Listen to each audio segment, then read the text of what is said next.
Donc, bienvenue à tous. L'idée aujourd'hui dans ce webinaire, ça va être de parler de head tracking, donc d'utiliser les mouvements de la tête pour communiquer et pour faire éventuellement d'autres choses, avec le prisme de solutions gratuites open source, hein, donc dans le cadre un peu du développement de l'Edge Companion, et puis de voir un peu des solutions qui peuvent exister et qui peuvent servir un peu sur cette thématique.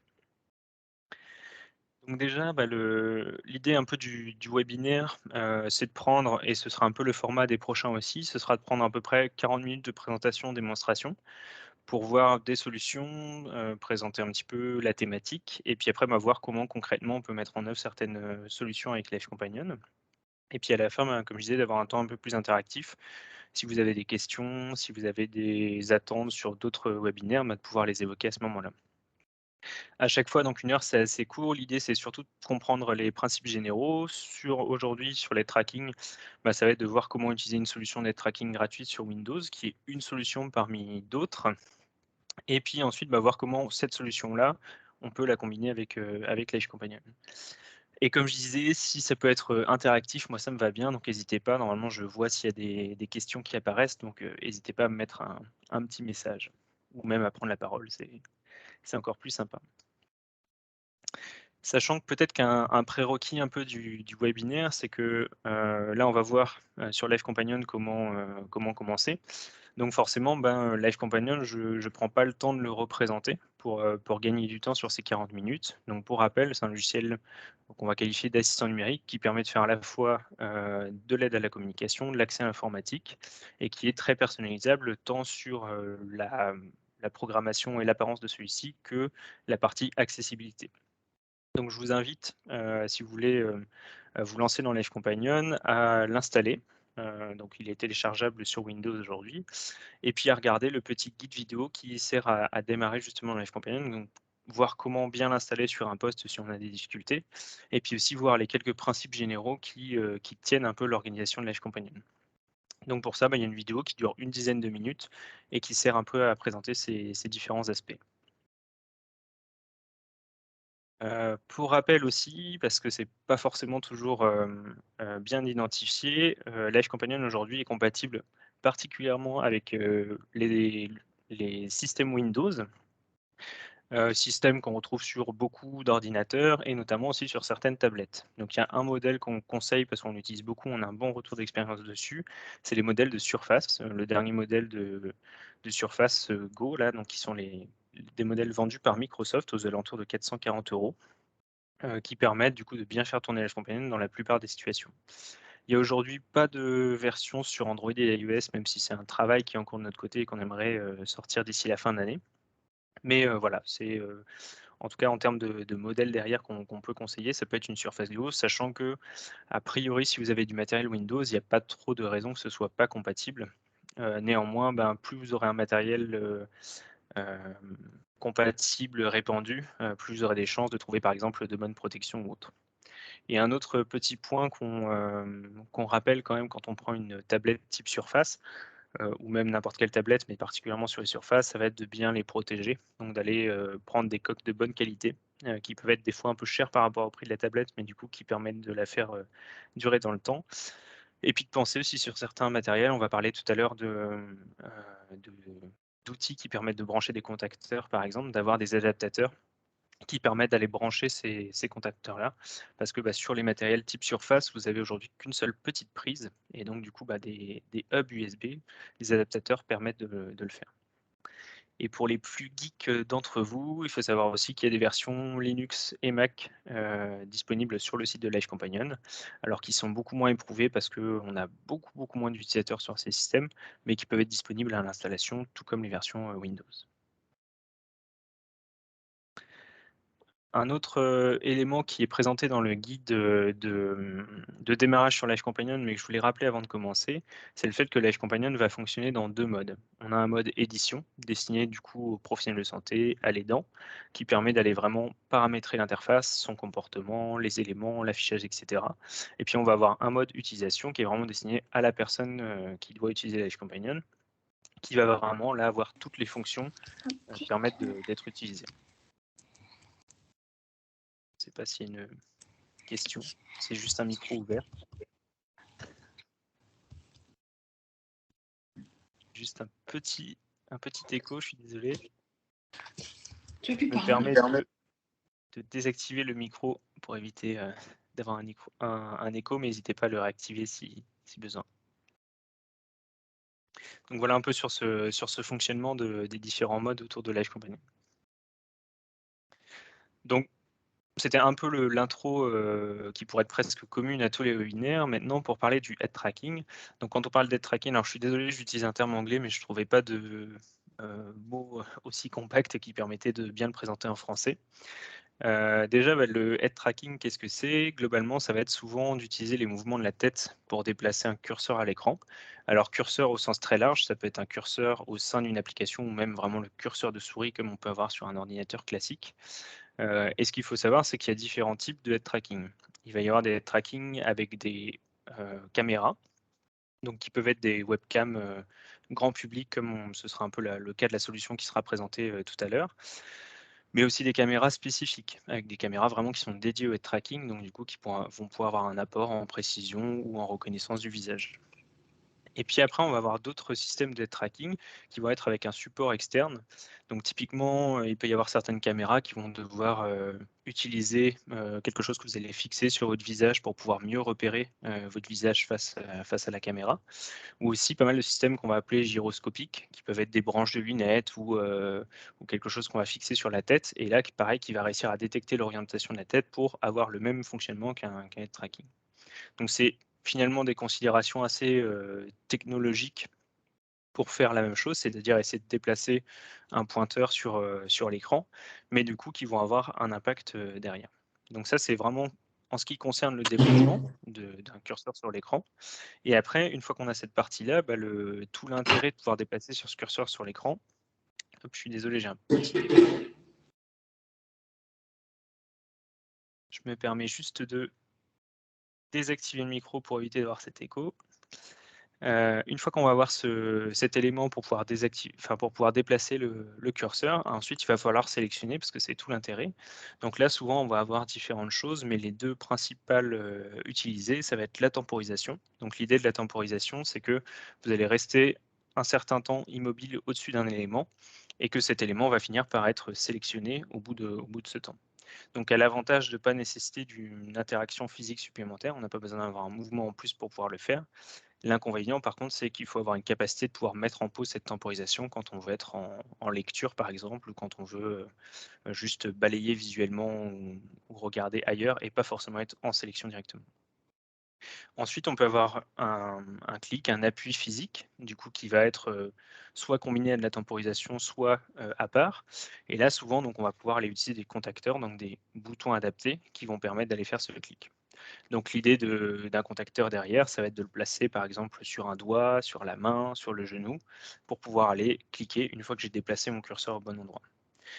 On peut aussi le placer évidemment au niveau de la tête, typiquement sur un appui-tête adapté d'aller placer un contacteur. Ce qu'il ne faut pas oublier, c'est que vu qu'on va exploiter les mouvements de la tête, si on doit faire un mouvement pour aller sélectionner notre contacteur, on risque en fait de déplacer le curseur en même temps qu'on veut aller activer, donc ça peut ne pas être très, très adapté. Et après, sur certains head tracking, mais j'en parlerai pas trop aujourd'hui, on va avoir aussi la possibilité d'aller exploiter des mouvements du visage, des expressions faciales pour faire une sélection. Donc typiquement ouvrir la bouche, fermer les yeux, etc. Mais je l'aborderai moins aujourd'hui, sachant que les deux principaux modes de sélection aujourd'hui sont la temporisation ou l'appui physique.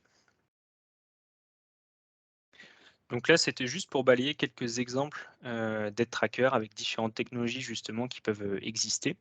Alors j'ai pris majoritairement des systèmes compatibles sur Windows. Certains sont compatibles aussi sur d'autres types de systèmes. Donc ça peut être compatible sur Android ou sur iOS. Mais c'est vrai que aujourd'hui, la plupart, si on prend du Windows, donc une tablette Surface ou un ordinateur comme on évoquait avant, on est quasiment sûr qu'ils vont être compatibles. Avec des premiers systèmes qui vont fonctionner plutôt avec des super webcams, si on peut les appeler comme ça, et souvent une suite logicielle qui va être associée, donc le Tracker Pro ou le NMouse Nano. On va avoir des systèmes après plus gyroscopiques, donc qui vont plutôt détecter l'orientation du visage, ce qui est le cas du Glasshouse ou du Gyro 7. Donc qui vont se fixer là directement sur le visage de la personne, avec là pour le coup de nécessiter une installation qui n'est pas forcément un dispositif directement fixé sur l'ordinateur en lui-même. Et ensuite, celui qu'on évoquera un peu plus aujourd'hui, ce sera le Enable via Cam, qui est un logiciel là, qui fait vraiment de la détection de visage avec une caméra grand public, qui a des avantages, des inconvénients, mais qui permet déjà de faire un premier niveau de tracking quand on veut déjà commencer à tester. Et puis deux autres outils qui sont là pour le coup juste logiciels parce qu'ils vont aussi utiliser uniquement la webcam d'un ordinateur. Pour ne citer que quelques exemples, mais c'est pas exhaustif, on a Eva Facial Mouse qui est développé par les mêmes qui ont fait Enable via Cam et qui est sur Android, qui permet d'utiliser la caméra du téléphone pour déplacer un curseur, et OpenSesame qui fait la même chose. Alors avec des interfaces différentes, sachant qu'aujourd'hui, pour le coup, on n'a pas de retour, nous, d'expérience, mais juste individuel, hein, je parle au sens HackerPap ou CoworKit, sur l'installation justement de ce genre de dispositif sur Android. On l'a pu le tester, mais pas une vraie retour d'expérience de quelqu'un qui l'utilise au quotidien. Donc voilà pour quelques exemples, sachant que bien sûr, c'est pas exhaustif, et j'ai mis aussi du coup les logos de principaux de quelques fournisseurs d'aide technique de ce type, qui sont Simis, Cenomi et Domonep, mais il y en a également d'autres qui peuvent en fournir. Donc peut-être avant de parler de comment on fait du head tracking, quelques petits points d'attention. Donc déjà les capacités de votre personne, mais ça ce qui me paraît assez évident, c'est que si vous voulez faire du head tracking, il faut quand même qu'il y ait un port de tête à minima, qu'il y ait une certaine mobilité au niveau de la tête, sachant qu'elle n'est pas forcément nécessaire d'être très importante. Et ensuite, la technologie que vous allez sélectionner, donc par rapport aux exemples avant, d'aller prendre soit une technologie avec une webcam très ciblée, soit avec une webcam grand public, soit avec une technologie gyroscopique. Ça va finalement dépendre de pas mal de choses. Ça va dépendre de votre compatibilité de matériel ou de système. Est-ce que vous voulez utiliser un téléphone? Est-ce que vous voulez utiliser une tablette, Windows ou Android ou autre?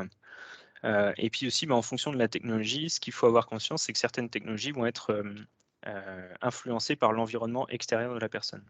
Donc si vous avez de la lumière, typiquement si vous utilisez une solution avec une webcam, le plus gros souci que vous pouvez avoir, c'est que la lumière va impacter du coup la reconnaissance par le logiciel de votre visage. Si vous êtes en contre-jour et que du coup votre webcam voit votre visage noir, forcément, elle va beaucoup moins bien reconnaître votre visage et donc vous allez avoir une perte un peu de qualité du tracking. Aussi, typiquement, le cas le plus courant qu'on peut avoir quand on utilise du head tracking pour, faire de l'aide à la communication, c'est d'avoir quelqu'un qui passe derrière la personne qui est en train de composer son message. Si on a pareil un système qui reconnaît les visages, le fait de passer derrière la personne, on peut avoir l'autre visage qui est pris et donc dans ce cas-là, le curseur part, à l'autre bout de l'écran. Donc des fois, ça peut être, à prendre en compte aussi en fonction de comment on est placé, si on a un poste fixe, si c'est embarqué et cetera. Et puis après, finalement, les différentes technologies avant, elles ont toutes des intérêts ou moins en fonction de ce qu'on veut comme niveau de précision et de sensibilité. Donc typiquement, on va plutôt se diriger vers des aides techniques, type Glasshouse, type Tracker Pro, quand on va avoir une sensibilité qui est importante, parce qu'on va avoir de faibles mouvements de tête et donc on a besoin de détecter des changements, plus infimes. Et si on a de bons mouvements de tête, une solution comme Enable via Cam va suffire parce que la reconnaissance du visage va assez bien marcher, donc du coup permettre d'avoir une assez grande amplitude. Donc souvent c'est forcément à tester. Et j'ai vu que Sébastien de l'APF et Thierry aussi, il me semble, était connecté. Donc il y a des partenaires, notamment l'APF Tech Lab, qui prêtent du matériel et qui peuvent permettre d'essayer des matériels en fonction de certaines technologies. Et puis après quand même un dernier point, c'est le coût et l'accessibilité un peu de l'EDEL technique, si elle est disponible en prêt et si la personne est en capacité de l'acheter ou de monter un dossier pour l'acheter, qui peut un peu influencer des fois votre choix. Donc ça, c'était pour balayer assez large sur ce qui peut exister. Maintenant, aujourd'hui, je vous propose de voir un exemple très concret, donc d'utiliser Enable via Cam dont on a parlé avant et Live Companion et de voir comment les deux peuvent être configurés, donc vraiment en mode démonstration pour pouvoir faire fonctionner ce head tracking. Avant de commencer, un dernier petit point quand même sur les contacteurs. Donc là, typiquement avec ces solutions, si on prend Enable via Cam ou autre, on peut faire de la temporisation. Si jamais on a besoin de déplacer le curseur et puis de brancher un contacteur sur notre ordinateur ou sur notre tablette pour faire un clic, euh, une solution qui n'est pas exhaustive, pardon, mais qui peut permettre de le faire assez concrètement, pour pouvoir brancher un contacteur sur une tablette, on va avoir besoin d'un petit adapteur qui permet de faire la conversion entre la prise du contacteur et puis la prise d'un ordinateur.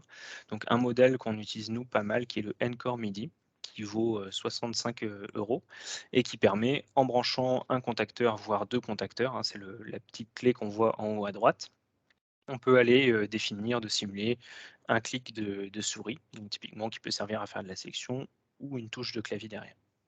Et en termes de contacteurs mécaniques assez classiques, 2 choses qu'on utilise nous pas mal de notre côté, ça va être le kit de Logitech qui est destiné initialement à la manette adaptée de Xbox, mais qui permet pour une centaine d'euros d'avoir une dizaine de contacteurs qui sont en photo ici, donc des plus grands, plus petits. Et hop, un autre contacteur sur un contacteur individuel qui vraiment est bien résistant. On utilise notamment le AbleNet Jelly Bean, donc qui est celui en photo à droite. Sachant que c'est vraiment pas exhaustif au sens où des contacteurs, on peut en trouver au souffle, myoélectrique, avec des détections de mouvement ou de plein de types différents. Mais en tout cas, en contacteur mécanique, c'est déjà des solutions qui peuvent permettre de bien marcher. Donc je vous propose maintenant de se lancer et de vous montrer directement comment ça va fonctionner dans Live Companion, sachant que du coup, un ordinateur, enfin, je vais devoir couper ma webcam pour pouvoir justement vous montrer comment Enable via Cam fonctionne et comment on peut l'exploiter dans Live Companion. Donc vous ne me verrez plus sur la visio, mais vous devriez me voir sur mon partage d'écran.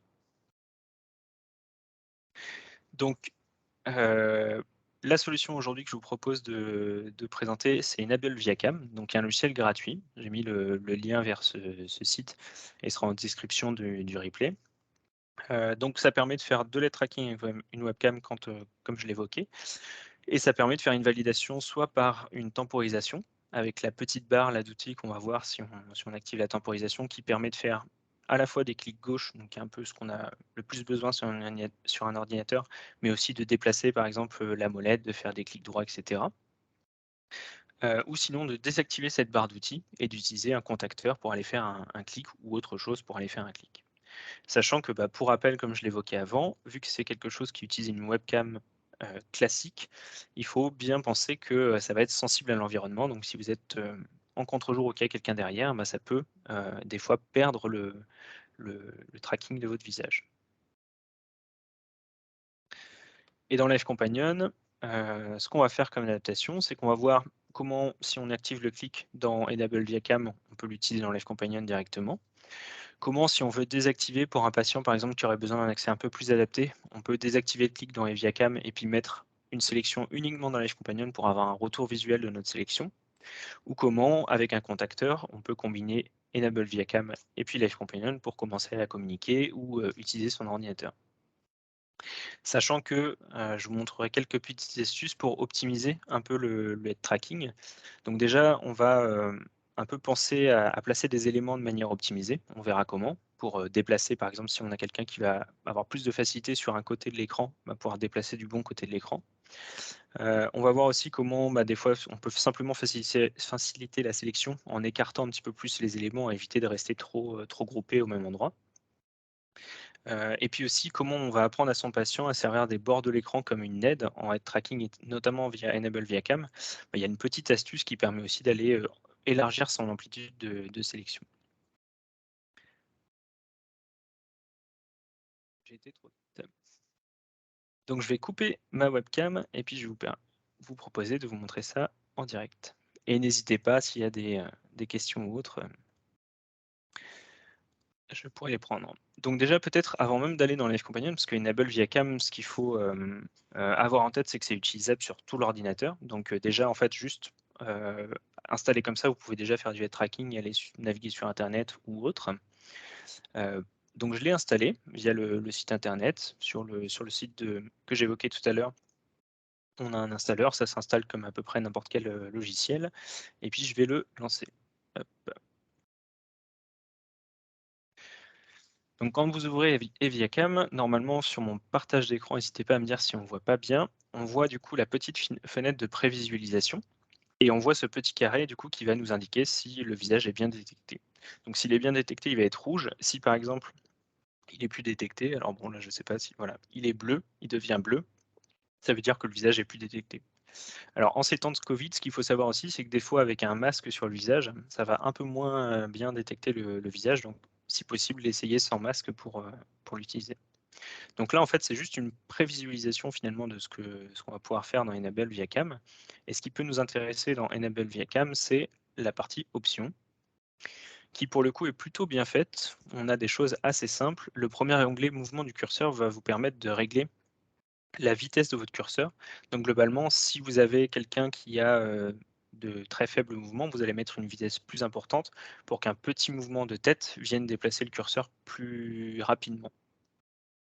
La vitesse sur l'axe vertical, c'est pareil, mais sur l'autre axe.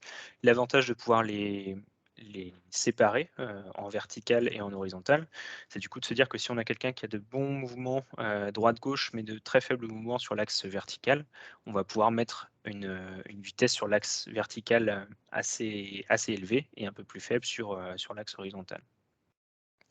Ensuite, l'accélération et le lissage, globalement, c'est comment, si vous continuez votre mouvement, la souris va aller de plus en plus vite. Et le lissage, c'est un peu pour éviter que votre curseur tremble quand vous êtes en sélection. Sachant que un conseil, c'est plutôt de déjà bien régler ses paramètres et essayer de tester pour avoir la bonne amplitude et de pas forcément trop aller les toucher avant de voir si on a un souci d'aller jouer sur cet élément-là. Pareil pour le seuil de mouvement qui est globalement le fait qu'une fois que votre pointeur s'arrête quand vous êtes en tracking, c'est le mouvement nécessaire pour qu'il recommence à bouger et que ça utilise à nouveau le visage pour le faire bouger. Donc pareil, on laisse de base à 1 si on n'a pas besoin de faire beaucoup plus. Je ne sais pas si en partage d'écran, par contre, on voit bien ma souris. Je vais peut-être juste aller la grossir. Donc une petite astuce, là, j'ai juste cherché souris sur mes paramètres Windows. Et il y a un truc super sur Windows, c'est que maintenant, à partir de Windows 10, on a directement un élément qui nous permet un paramètre qui nous permet de grossir la taille du pointeur. Donc, ce qui est bien plus pratique si on a un patient avec une petite déficience visuelle pour repérer le pointeur à l'écran. Donc ça, c'est le premier paramétrage d'Enable via Cam. Donc, je peux l'activer ici. Hop. Et là, donc, mes mouvements de mon visage vont impacter le déplacement de ma souris. Donc là, avec des petits mouvements, j'arrive déjà à pas mal balayer, pareil en vertical et en horizontal, sachant que vu que c'est du tracking par la webcam, vous voyez que des fois le petit carré il va se décaler selon comment on est placé, selon comment c'est détecté, donc ça ne va pas rester immobile. C'est là où typiquement c'est un peu les limites de ces solutions-là, mais en fait pour quelqu'un qui a de bons mouvements, il va réussir à se réadapter. L'astuce dont je parlais tout à l'heure en head tracking, ça va être d'utiliser les bords de l'écran au sens où en fait les bords vont être bloqués. Donc typiquement si là je veux monter en haut mais j'arrive pas à aller amener ma souris tout en haut, l'avantage ça va être d'apprendre à son patient d'aller utiliser le bord de l'écran pour descendre la souris puis finalement avoir une référence un peu plus basse et pouvoir aller récupérer beaucoup plus haut le mouvement. Donc ça peut marcher sur tous les bords de l'écran et donc en apprenant à votre patient à faire ça pour recentrer finalement son curseur de manière autonome sans devoir faire appel à quelqu'un, ça permet déjà de balayer bien plus large sur votre écran avec votre curseur de souris. Sachant que forcément, de toute façon, les réglages sont affinés en essayant, en vérifiant que les vitesses sont bonnes. Moi, j'ai mis des paramètres assez standards, mais parce que c'est bien adapté à mon écran. Une autre petite astuce quand même sur le head tracking, ça va être souvent d'aller utiliser des résolutions un peu plus basses. Pourquoi? Parce que plus vous avez une résolution haute, plus vous allez devoir être précis. Donc la résolution de l'écran, c'est ce qu'on trouve quand on est sur Windows et qu'on fait un clic droit. C'est ce qui va se trouver dans paramètres d'affichage. Et dans paramètres d'affichage, vous avez quelque chose qui s'appelle résolution de l'écran. Et plus vous allez mettre une résolution basse, en général, plus le tracking sera facilité. Parce que globalement, votre patient aura besoin d'être beaucoup moins précis à un endroit de l'écran. Et donc, du coup, pourra aller cliquer plus finement derrière. Le deuxième, alors il y a plein d'autres onglets ici, mais le deuxième qui va surtout nous intéresser, parce qu'on ne peut pas prendre le temps de tout balayer, ça va être la partie clic, avec justement le fait de pouvoir utiliser un clic automatique, donc un clic temporisé. Donc si je l'active, hop, globalement j'ai la barre d'outils en haut qui va apparaître avec les différents clics derrière. Et donc par défaut, mon clic là en bleu va être sur mon clic gauche, donc un clic classique. Ce qui fait que là, hop, si je le réactive ici, en laissant ma souris immobile à un endroit, je vais pouvoir venir cliquer. Donc là, mon clic est paramétré sur 1,2 secondes, donc 12 décasecondes, sachant qu'il y a aussi des options pour avoir un bip à chaque clic ou le fait que je puisse enchaîner des clics sans rebouger le curseur. Alors, de base, c'est désactivé, c'est assez logique, c'est que si vous vous arrêtez, il y a un clic qui est effectué, vous n'avez pas envie, avant qu'il y ait un nouveau mouvement, en général, d'aller recliquer, sinon vous allez enchaîner des sections sans faire exprès. Donc après, vous pouvez avoir des options sur l'apparence de la fenêtre de clic, sachant qu'en normal, on a des petits pictos assez explicites, mais c'est forcément à tester en fonction des personnes. Hop. Ah bah, elle disparaît. C'est un petit bug je ne sais pas si c'est lié à la visio ou à Enable via cam, mais et ici, vous avez accès du coup aux autres clics, si vous voulez aller par exemple faire du clic maintenu ou du double clic, sachant que du coup, le principe est le même que sur la sélection. Je viens positionner mon curseur au-dessus et donc ça vient changer de fonction. Avec le petit cadenas qui permet finalement quand j'ai effectué mon autre action, typiquement j'ai été sélectionné clic droit, je fais un clic droit, en fait qui permet de revenir sur notre clic, pour à nouveau faire du clic gauche. Donc déjà en fait avec ça, avec un head tracking comme celui-ci, vous pouvez accéder à votre ordinateur.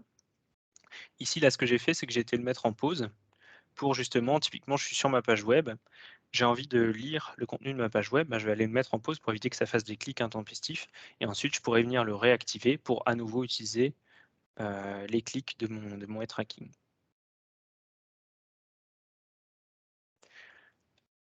Donc forcément, je ne prends pas le temps de balayer les restes, mais en tout cas, on a les choses ici essentielles qui sont le clic et les mouvements du pointeur. Donc pour la suite de l'exemple, je vais juste désactiver pour l'instant le clic automatique et puis je vais désactiver Enable via cam parce que ça va me permettre quand même de piloter ma souris normalement. Sachant que si vous avez une souris physique de brancher, même si Enable via cam est activé, vous pouvez quand même prendre la main sur la souris. Si vous avez des vitesses bien trop sensibles, ça va être un petit peu galère, mais c'est toujours possible. Hop. Donc je le réduis. Et puis là, je vais aller lancer Live Companion. Alors, je ne sais pas s'il y a peut-être... Ah, ça ne marche pas en partage d'écran, le curseur agrandi. Et la visio provoque des déplacements sans fluidité. Ok. Alors, c'est l'effet un peu visio. Pour le coup, sur mon ordinateur, le curseur se déplace de manière fluide et est très gros. Donc, je vais peut-être juste aller le réduire. Parce que si vous ne le voyez pas, il n'y a pas forcément d'intérêt. Ce sera plus simple pour moi. Donc, en lançant Live Companion, j'ai mis de côté quelques configurations qui peuvent être utilisées en head tracking, qui sont finalement des configurations par défaut fournies avec Live Companion. Donc pour ça, je vous invite, comme je disais au début du webinaire, à aller voir le petit guide vidéo de 10 minutes pour savoir comment utiliser une configuration par défaut. Mais finalement, peu importe la configuration que vous pouvez utiliser, on va voir qu'on peut aller utiliser à peu près n'importe quelle configuration head tracking. Pour commencer, je vais prendre cette configuration qui s'appelle clavier alphabétique simple, juste pour montrer justement les différents modes de sélection avec temporisation, sans temporisation, afin de l'utiliser avec Live Companion. Donc, hop, pour la démarrer, je double-clique dessus. Là, j'ai bien ma configuration qui s'ouvre en mode de sélection. Et finalement, si c'est une configuration que je peux utiliser classiquement à la souris ou en interface tactile, ce qui est le cas de celle-ci, si je passe en mode utilisation, normalement la souris elle fonctionne déjà. Et là, avec le head tracking, avec ce qu'on a vu avant, si je suis en temporisation avec mon Enable via cam ou si je suis avec un clic au contacteur, j'ai pas besoin de beaucoup plus finalement parce que étant donné que le head tracking va aller reproduire le pilotage d'une souris un peu classique, ça me suffit pour aller interagir avec cette configuration. Donc là, hop, si je réduis ma fenêtre et que je réactive ici, donc là, on peut imaginer que j'ai un contacteur qui est branché qui me sert à faire mon clic. Donc je viens cliquer, je déplace mon curseur sur la case, je clique, je redéplace sur la case, je clique. Donc là, j'utilise bien sûr les mouvements de la tête. Donc en visio, forcément, sans avoir la caméra, vous ne le voyez pas forcément. Hop, peut peut-être faire un truc. Je me demande d'être plus précis, mais au moins, ce sera plus parlant. Donc je viens ici, hop, cliquer à chaque fois avec mon contacteur et je peux aller sélectionner mes cases. Donc finalement, en fait, la première utilisation qu'on peut faire d'un eye tracking avec une utilisation contacteur, c'est simplement d'aller installer Enable via Cam et de prendre une configuration qui de base va être utilisable avec une souris ou une interface tactile. J'ai pas besoin de faire beaucoup plus. Maintenant, si j'ai un patient sur lequel je veux aller l'entraîner sur vraiment du clic temporisé, mais dans un cadre un petit peu plus facilitant, une des limites en fait qu'on va voir avec Enable via Cam si on utilise le clic temporisé, c'est qu'on n'a pas forcément de retour visuel sur là où en est notre sélection. Donc pour ça, dans Live Companion, il y a un mode, si je repasse en mode édition, donc j'ai utilisé le petit rouage hop, en haut à gauche, il y a un mode dans Live Companion qui va permettre d'avoir un retour visuel sur notre sélection. Donc pour ça, je vais dans Paramètres généraux, dans l'onglet Accueil ici, et ensuite Paramètres généraux. Dans la partie sur la gauche ici, j'ai quelque chose qui s'appelle mode de sélection. Et c'est justement dans ce mode de sélection qu'on va choisir le type d'interaction qu'on veut avec Live Companion. Donc là, c'était avant en sélection directe, pointeur de souris ou tactile, ce qui correspondait bien à notre usage. Et ici, j'ai un autre mode de sélection qui s'appelle sélection au survol avec temporisation. Donc là, l'idée, c'est vraiment que la case va venir s'activer si on reste un certain temps dessus. Donc je vais sélectionner ce mode. Et ensuite, l'autre élément que je peux venir paramétrer, c'est le temps nécessaire à cette activation. Donc pour ce faire, j'ai un petit bouton en dessous qui s'appelle Réglage du mode de sélection. Je vais cliquer dessus. Et ensuite, sur la première partie de ce mode de sélection-là, j'ai deux paramétrages, le déclenchement d'activation. Donc c'est un temps en secondes. Là, par défaut, il est à 2,5 secondes, donc je trouve que c'est pas mal pour la démo. Je vais le laisser comme ça, mais je peux aller l'augmenter ou le diminuer. Et puis, j'ai aussi un autre petit truc, c'est permettre une sélection directe. Donc ça, typiquement, ça peut être pour des gens qui vont combiner une temporisation et un clic au contacteur. Donc on va peut-être avoir une temporisation parce que finalement, c'est un peu plus confortable sans avoir besoin d'aller solliciter un clic qui peut-être est un mouvement un peu coûteux. Mais de temps en temps, ils ont envie d'aller activer plus vite et donc du coup, on peut laisser cette possibilité. Donc, par défaut, c'est activé. Et puis j'ai déclenchement du survol après. C'est le fait que si j'ajoute des actions au survol de mes cases, donc typiquement pour avoir un soulignage sonore ou autre, de savoir après combien de temps elles vont se déclencher. Ensuite, il y a tout un tas de paramètres en dessous sur un peu l'apparence de notre curseur dans Live Companion, mais je ne vais pas prendre le temps de tous les évoquer, sinon ce serait un peu trop long. Je peux faire ici OK et repartir à utiliser ma configuration. Donc il va me proposer de sauvegarder parce que j'ai fait des modifications, donc je vais faire sauvegarder. Et là, hop, je vais la remettre comme elle était tout à l'heure, comme ça sera plus parlant encore. Je réactive mon head tracking, donc là j'ai toujours pas activé le clic dans Evia Cam. Et là vous voyez qu'il y a une petite, alors je ne sais pas comment ça rend en visio, mais il y a une petite barre de progression qui s'affiche dans la case et qui permet du coup de montrer où en est la sélection de notre case. Donc ça permet d'avoir un retour visuel sur le fait que ma case est en cours de sélection. Donc c'est un peu plus facile visuellement. L'avantage derrière, c'est que pour commencer avec quelqu'un sur du head tracking, ça vous permet de commencer un peu plus simplement dans un cadre où c'est un peu plus facile d'aller sélectionner, de se rendre compte de sa sélection. L'inconvénient, par contre, si vous mettez cette temporisation que au sein de Live Companion, c'est que du coup, vous n'aurez pas accès à d'autres fonctions sur l'ordinateur. Si par exemple, il a envie d'aller utiliser Internet, eh ben, il faudra plutôt utiliser la temporisation de Enable via Cam et pas celle de Live Companion. Je regarde juste s'il n'y a pas de message que j'ai raté. OK. Donc c'est un peu les deux principes, c'est que soit j'active la temporisation dans Live Companion si je veux faire de la temporisation, soit je l'active dans Enable via Cam. Donc pour rappel, dans Enable via Cam, c'est via le petit option et ici clic, le fait de l'activer ici ou pas. Et après, si je suis en clic avec un contacteur ou un mouvement spécifique, finalement, j'ai pas forcément besoin d'aller faire une adaptation en plus. Une configuration qui de base va être compatible avec une interaction de souris va être directement compatible avec un logiciel type Eliacam ou d'autres technologies de head tracking. Donc ça peut marcher avec tous les types de configurations. Si ici j'ouvre une autre configuration, hop, je vais par exemple pouvoir prendre une configuration avec des pictogrammes par exemple. Et ici pareil, celle-ci elle doit être, je pense, en interaction directe de base. Donc je retourne dans mes paramètres généraux ici, hop, dans mode de sélection. Ah bah, je l'avais déjà passé en survol avec temporisation. Donc je peux ici la basculer en survol avec temporisation si j'ai envie de mettre ma temporisation. Et puis si par exemple j'ai envie de faire autre chose sur l'ordinateur comme je l'évoquais tout à l'heure, je peux la basculer en sélection directe et en me disant que ma temporisation, je vais la faire avec Enable Viacam. Donc ici je la laisse en sélection directe, je fais OK, je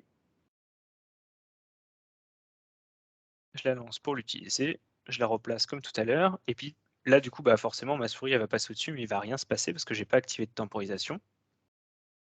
Donc ici dans Enable Viacam, hop, je peux aller sur l'onglet clic dans les options et activer mon clic automatique. Donc je fais OK, je réactive Enable Viacam. Donc en haut, on voit que ma barre est grisée, c'est parce qu'il est en pause. Donc si je remets mon curseur au niveau de lecture, j'ai mon clic gauche qui est sélectionné. Et là, je peux aller sélectionner des cases. Et surtout, l'avantage, comme je disais, c'est que là, pour le coup, mon clic est vraiment global à tout mon système, c'est pas que dans Live Companion. Donc je peux par exemple aller choisir de réduire ma fenêtre de Live Companion et puis aller sélectionner autre chose sur mon système. Là, par exemple, je lance mon navigateur, je vais sur ce bouton ici et je peux aller faire d'autres choses dans mon ordinateur. Et tout ça parce que justement j'ai mis mon clic au niveau des Enable Viacam et que du coup tout mon système est accessible. Hop. Et donc bah, si je fais ça, si je commence à accéder à mon système, un dernier élément dont je vais avoir besoin quand même, c'est peut-être d'aller écrire. Donc pour écrire, il y a plusieurs solutions. Vous avez dans Windows un clavier visuel qui existe. Donc si je vais dans démarrer et que je mets clavier visuel, je vais pouvoir retrouver le clavier visuel de Windows. Donc avec Enable Viacam, il va pouvoir fonctionner et je vais pouvoir l'utiliser pour aller écrire. Donc typiquement, je vais pouvoir ouvrir mon clavier et puis le placer pour aller écrire dans un navigateur internet ou autre. Mais il faut savoir que c'est une fonction qui va exister également dans Live Companion. L'intérêt de le faire dans Live Companion, si j'utilise un clavier Windows classique, j'ai pas forcément trop d'intérêt s'il me satisfait. Par contre, le fait de le faire dans Live Companion, ça va vous permettre de paramétrer par exemple certaines touches pour mettre des couleurs ou pour mettre d'autres choses derrière.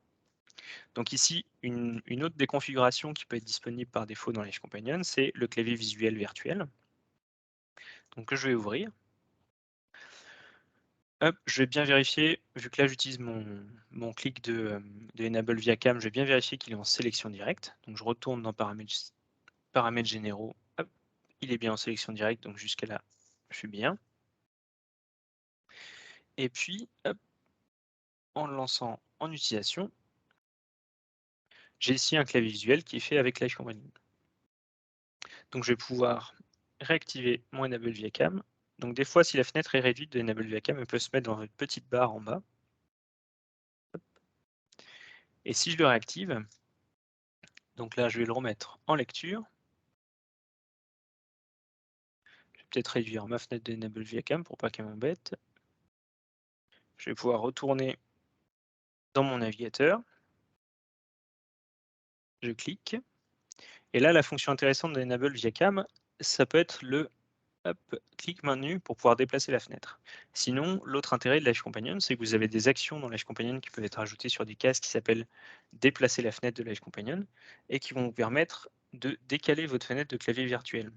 Donc là, typiquement sur gauche, j'ai mis une action pour que ça envoie la fenêtre en haut à gauche. Sur droite, j'ai paramétré une action pour que ça l'envoie en bas à droite. Donc ça me permet typiquement d'avoir des raccourcis pour éviter d'être gêné dans mon utilisation. Donc là, bah, si je veux l'utiliser avec un clavier visuel, je vais sur le champ où je veux cliquer. faut pas oublier que c'est comme avec une souris, on clique d'abord là où on veut entrer du texte et ensuite je vais utiliser mon clavier virtuel pour écrire mon texte. Je peux aussi utiliser ma prédiction de mots. Donc en haut, ça s'affiche.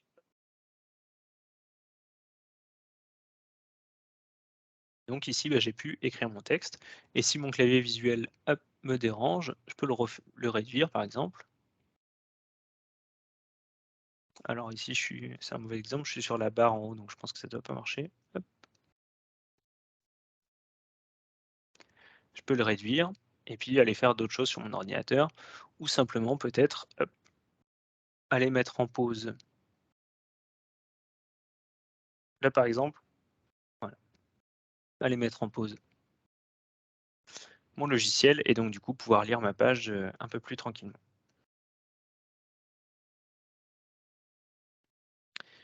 Et donc bah, ce clavier virtuel, je parlais tout à l'heure d'adaptations qui peuvent être intéressantes. Hop, je vais juste le désactiver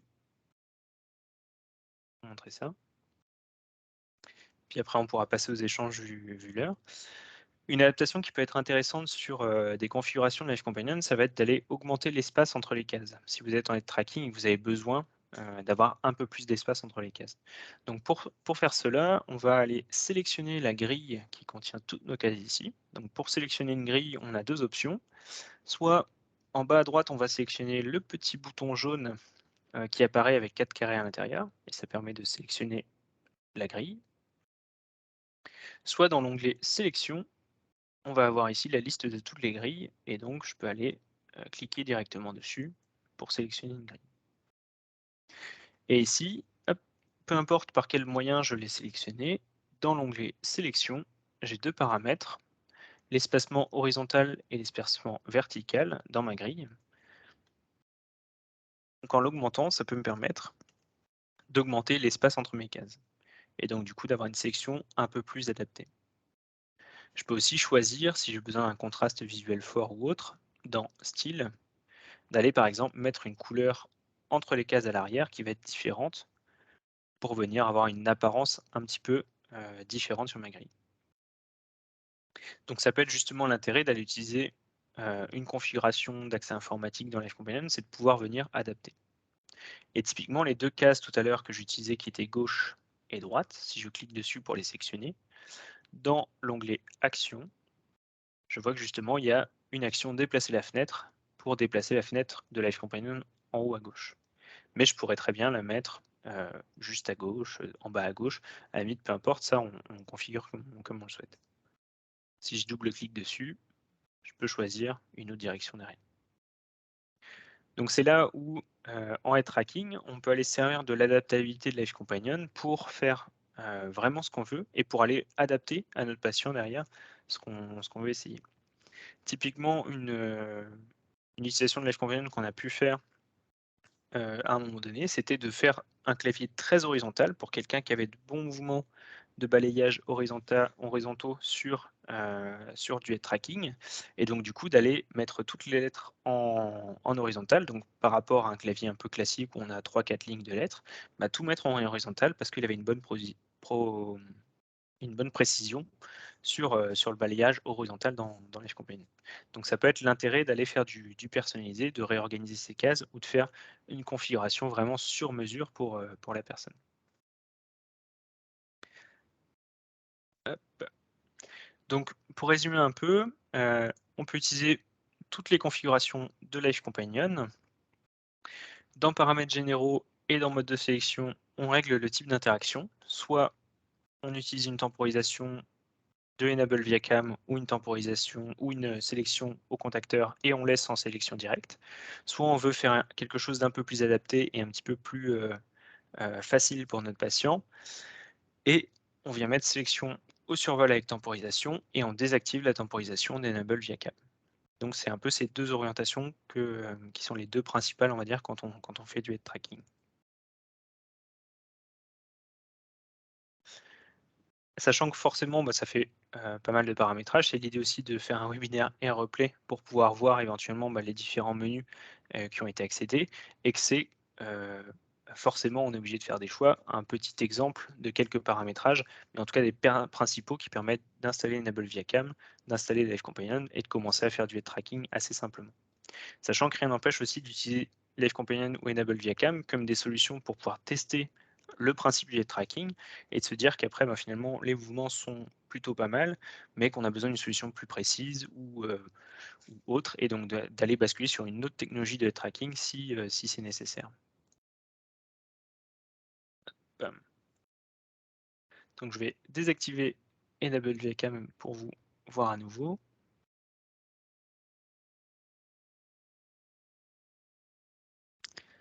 Hop, bam.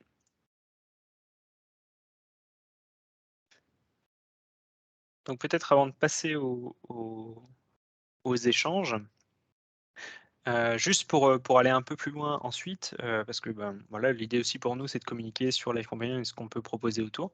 Donc Live Companion, pour rappel, c'est un outil gratuit et un des moyens aujourd'hui qu'on a de le financer, c'est de structurer grâce au Coworkit, qui est un centre d'innovation hébergé au centre de Carpap, enfin localisé au centre de Carpap, qui a, pour thématique justement, entre autres, les assistances technologiques, mais globalement l'innovation dans le handicap.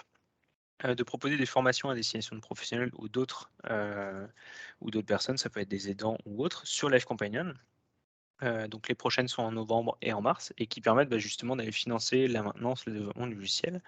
Et plus largement, le Coworkit va accompagner des structures de santé.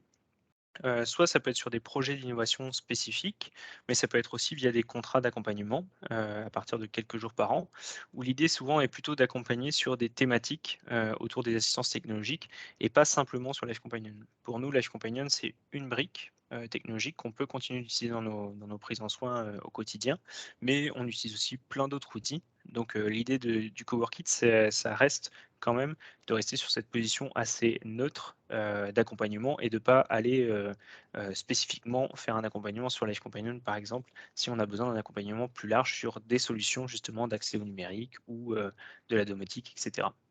Donc je vous invite à aller voir le site du Coworkit si vous voulez en savoir un peu plus. Et puis sur le site de Life Companion, il y a une page qui est dédiée aux formations qui peut expliquer justement comment s'articulent les formations. Et je vous propose maintenant de réactiver ma webcam et de désactiver le PowerPoint pour justement répondre aux éventuelles questions, avoir vos retours en direct. Hop.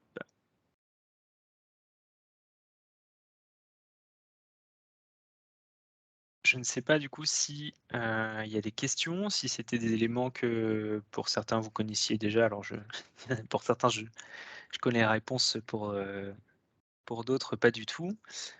Hésitez pas, je vous écoute, à prendre la parole ou à mettre dans le chat.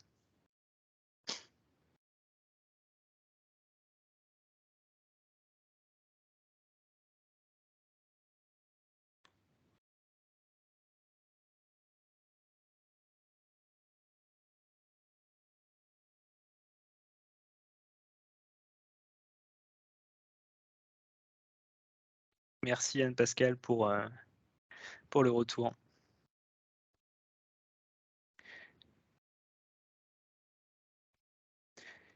Aucun bug n'a été détecté sur Windows 11 avec Eviacam. Pour le coup, je ne l'ai pas encore beaucoup testé sur Windows 11, donc j'aurai pas de retour. J'ai surtout beaucoup moins utilisé jusqu'à présent sur Windows 10. Et sur Windows 11, j'ai fait 2-3 tests. J'ai pas constaté de bug, mais en fait, les bugs, on les rencontre souvent quand on l'utilise vraiment au quotidien, dans une vraie situation et pas simplement sur un test. Donc, je pourrais pas répondre fiablement.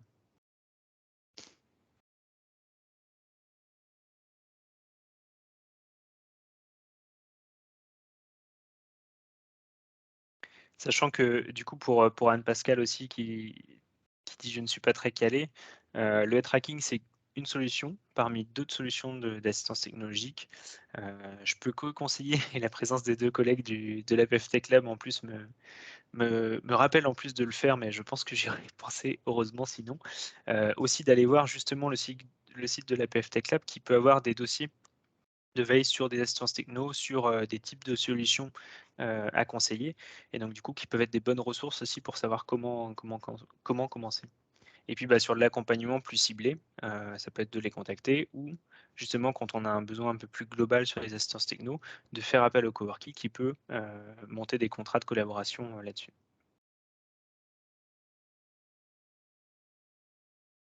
N'hésitez pas à faire un retour aussi sur, d'éventuels, sujets que vous aimeriez avoir à aborder, hem, dans des prochains webinaires, parce que l'idée pour nous, ça va être de faire des webinaires assez récurrents.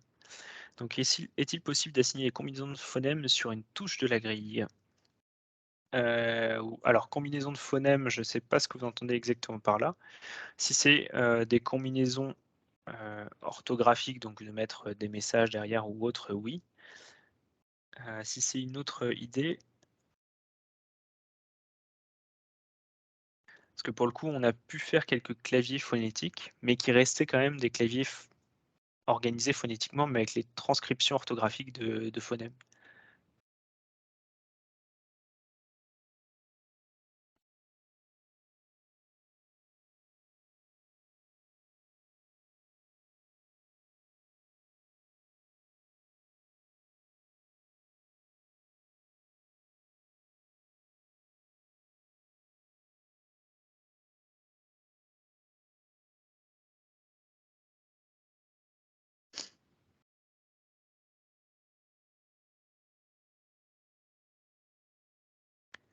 Parce que le patient a acheté un iPad.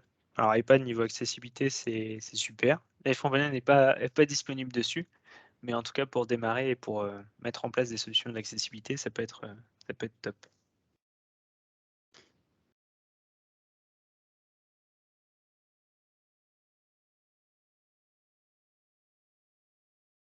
Sébastien qui dit que le clavier phonétique est tout de même très intéressant, testez-le. C'est vrai qu'on l'a pour le coup pas mal utilisé avec les orthophonistes à Carpap sur des jeunes en apprentissage du langage et donc du coup pour avoir, heu, quelques voilà quelques enfin aider à la structuration du langage et de la phonétique. Alors il y a une autre question, si on va-t-il avoir une version iOS? Alors dans l'idéal, oui, on aimerait bien. C'est moins enfin notre priorité actuelle est vraiment sur, Android. Pourquoi? Parce que, aujourd'hui, il y a pas de solution ultra configurable d'aide à la communication, en tout cas pas autant que l'iPhone One sur Android et qu'il y a déjà beaucoup de solutions sur iPad qui le permettent, notamment, Grid ou TD Snap sur iPad qui fonctionnent déjà très bien. Donc c'est pour ça qu'Android est ciblé en premier. Dans l'idée, on espère aussi pouvoir avoir une version iOS, plus tard, mais Android sera un peu la priorité. Et sur iPad, on peut donc installer Enable via Cam. Non, pas en l'état. L'iPad, du coup, ne permet pas d'installer ce logiciel qui est vraiment spécifique à Windows. Néanmoins, sur les dernières versions d'iPad, j'ai, eu l'occasion de le tester récemment. Il y a une fonction d'aide tracking intégrée dans le système, dans les options d'accessibilité. Hem, mais qui est encore, je pense, assez expérimentale du fait qu'on a assez peu de documentation, dessus, mais qui se trouve dans les paramètres. Je l'écris ici pour vous, pour éventuellement explorer plus tard, qui se trouve dans les paramètres de contrôle de sélection sur l'iPad. Donc en cherchant ça dans les paramètres, on peut éventuellement venir, retrouver les tracking, mais qui est pas aujourd'hui encore très accessible.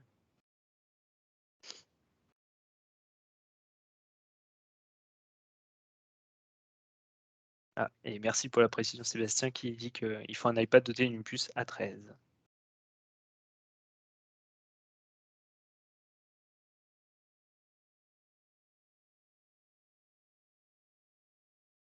Et un dernier point peut-être que j'ai oublié d'évoquer, c'est, je vous invite à aller, si vous commencez à utiliser Life Companion, alors sur des tracking ou complètement sur autre chose, il y a un forum sur le site de Life Companion qui permet, du coup de centraliser un peu les échanges et du coup de centraliser aussi les questions. Ce qui fait que nous, ça nous permet de répondre à d'éventuelles questions et surtout à d'autres aussi d'aller voir les réponses qui peuvent être évoquées.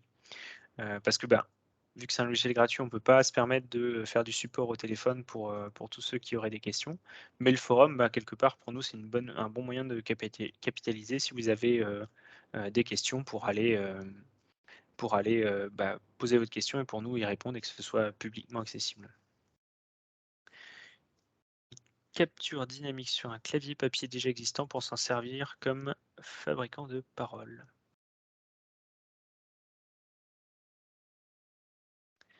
Alors sur iPad, le déplacement head tracking.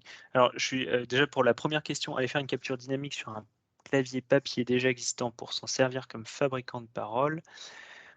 Si la question est de reproduire un clavier papier dans Live Companion, j'ai envie de dire oui, pas de souci.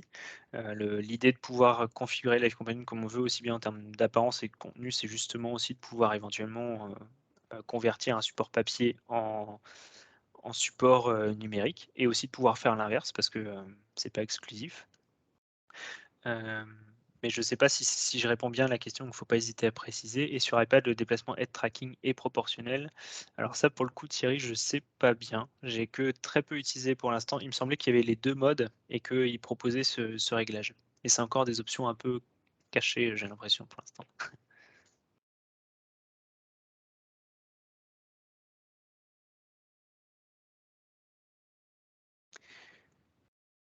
En tout cas, si vous avez d'autres questions, n'hésitez pas, je vais rester encore 5 minutes disponible. Sinon, je vous invite à aller sur le site de Live Companion, à vous inscrire. Si vous étiez inscrit au webinaire, vous avez peut-être coché la case sur l'inscription aux actualités. On essaie de faire une petite lettre d'actualité tous les 2-3 mois. Et puis éventuellement, aussi aller le télécharger, commencer à l'essayer pour voir ce qui est possible de faire et de suivre le petit guide pour pouvoir commencer.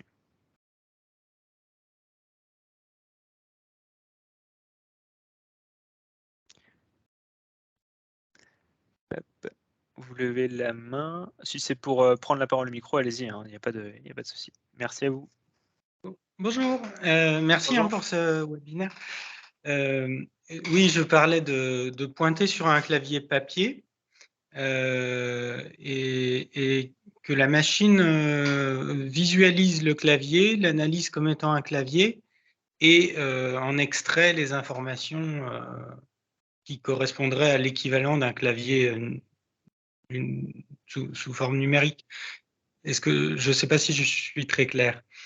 Alors, ouais, C'est que la machine connaisse déjà les endroits où les pictos sont habituellement placés et que la machine serve à verbaliser avec comme là avec le téléphone Android, que le retour vocal se fasse avec l'outil papier traditionnel en fait. Sauf que la machine voit ce que l'enfant pointe et verbalise, oralise, pardon. oui. Alors, je pense que, j'ai envie de dire Tout que peut se faire. tout peut être possible. Après, j'ai du mal à voir l'intérêt par rapport à utiliser qu'une solution numérique, où on convertirait justement l'un et l'autre, sachant que dans pas mal de solutions d'aide à la communication de manière générale, et Live Companion en fait partie, mais d'autres aussi, souvent on peut prendre ce qu'on a fait en numérique, le sortir en version papier et l'imprimer pour pouvoir avoir toujours les deux supports. Mais du coup, quand on est sur le numérique, on n'est que sur le numérique.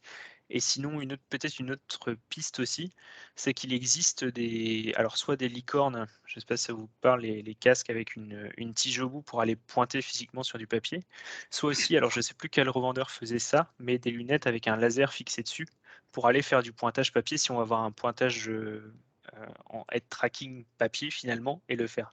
Mais je ne connais pas de solution, je ne suis pas sûr d'avoir tout bien saisi l'idée Oui. qui vraiment fait cette conversion un peu de j'ai pointé quelque chose sur le papier et du coup ça le verbalise avec l'ordinateur.